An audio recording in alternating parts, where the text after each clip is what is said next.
Our first guest tonight says the health care bill is a work in progress. On the spending bill, he says many of the president's key agenda items were left by the wayside. And joining me now, Chairman of the House Freedom Caucus, Congressman Mark Meadows.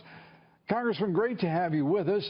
I look at the spending bill, I look at $21 billion in additional military spending, and I say, that looks like a win for the president and for the country.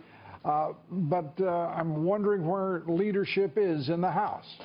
Well, obviously the additional military spending is something you and I, Lou, we support. Giving the resources to our fighting men and women is critical. And so I applaud the president and certainly the leadership for that. But once you get beyond that, there are a number of key areas. How do you address sanctuary cities? How do you make sure that we build the wall? How do you deal with some of the refugee crisis that we've had and the resettlement? This bill was silent on a lot of those presidential priorities, and I would say the priorities for the American people, and yet here we are being asked to vote on it and fund the government going forward. So will we have a lot of conservative defections? Yes. I think the president shares that frustration, though. You saw today where he was talking about maybe we need a good shutdown. Well, I think that's more about the frustration that we need to get 51 votes in the Senate. Well, let me put this really plainly, because this is something that's starting to get, as we used to say in Texas, stuck in my craw. And that's folks talking about the president in this process. And in point of fact, House Speaker Paul Ryan, his leadership team, these fellas need to do a lot of explaining, not the President of the United States. The president has had a historic beginning to his presidency. He's outworking any three people on the Hill. Forgive me for saying so, and I'll accept present company because I know that you're working your tail off trying to move the president's agenda, Congressman. Well, I got to say, this leadership, this is a speaker who has blown it on health care. He is intractable and seems to have negotiated against himself, not the Democrats, in the spending bill. Lord knows what awaits us from the mind and the leadership imagination of Paul Ryan. The fact is, how many failures can this man pile up, and how many obstacles can he present to the President of the United States, the Republican Party, the American people? Well, the American people are not going to accept anymore. So to your point, is the president working harder? Even including myself, who I think I work around the clock trying to not only move the ball forward, but make sure that we get things done. The president outworks me. I mean, I can be on the phone with him at midnight and again the next morning at 5:30 in the morning.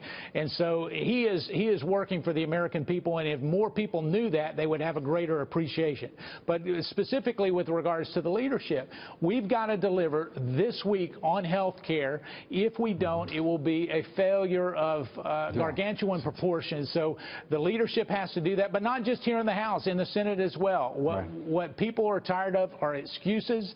And, if we're going to drain the swamp, send us all home, we'll get new leadership and start over. Perhaps we couldn't do any worse than what we've done so far. One of the things that when we talk about drain the swamp, which is the president's motto as well as his promise, that swamp, as you well know, wasn't created in 100 days, and it sure as hell isn't going to be drained in 100 or anything near that.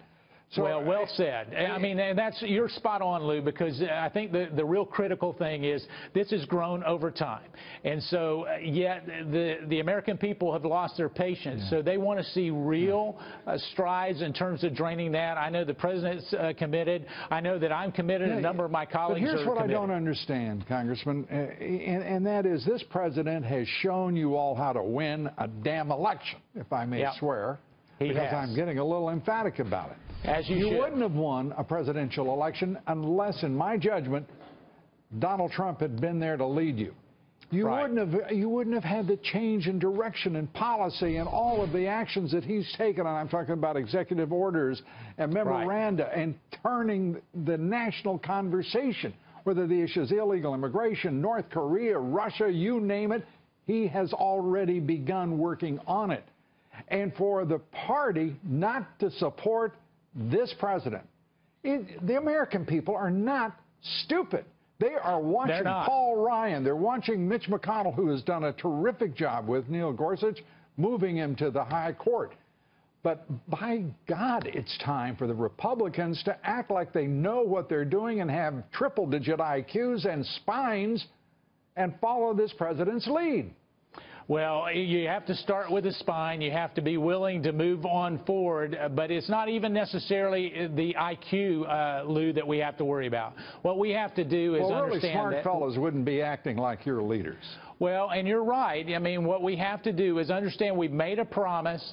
No excuses will be accepted any longer, and we have to deliver on those promises. And I think the leadership is hearing that from Americans across the country, but certainly we're hearing that as we go back home. And it's one of those times that we don't have any time to waste. It is now the time that we've got to actually deliver. And let us start with health care this week and move on to tax reform in the weeks to come. From your lips to God's ears. And how many votes does the president have from the Freedom Caucus on health care? You know, we have all but one of our members supporting the president now. We've actually been outreaching beyond the Freedom Caucus to move people from no to yeses. And I'm optimistic that that will work, working with our whips to try to make sure that we have enough votes by Thursday. Congressman, as they say, good on you, and thanks for being with us as always. Thanks for all your hard work. Congressman Mark Meadows.